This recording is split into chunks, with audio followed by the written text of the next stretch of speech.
Hi అండి.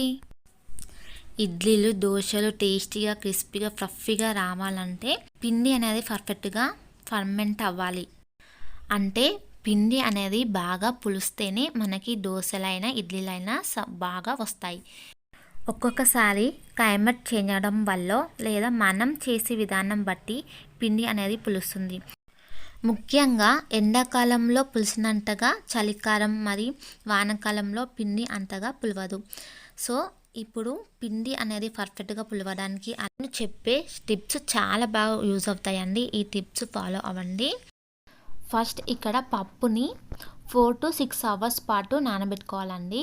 Batter కోసం ఏదైతే మనం నానబెట్టుకుంటామో 4 to 6 అవర్స్ మాత్రం టైం కంపల్సరీగా ఉండాలి. ఇప్పుడు పప్పుని రుబ్బుకోవడానికి మిక్సీలో కానీ గ్రైండర్లో కానీ రుబ్బుకునేటప్పుడు ఎండాకాలంలో అయితే ఐస్ వాటర్ లేదా కూల్ వాటర్ని వేసుకుంటూ రుబ్బుకోవాలి. లేదా చలికాలంలో వానాకాలంలో క్లైమేట్ చేంజ్ అవ్వడం వల్ల వెదర్ కూల్గా ఉంటుంది కాబట్టి అవసరం లేదు.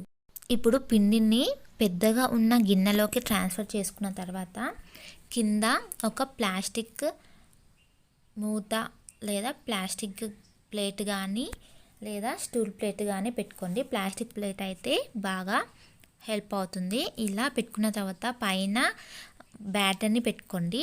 ఇలా పెట్టుకొని క్యాప్ పెట్టేస్తే ప్లాస్టిక్ వల్ల అందులో కొంచెం వేడి అనేది వస్తుంది కాబట్టి పిండి ఫ్లఫీగా పొంగడానికి హెల్ప్ అవుతుంది.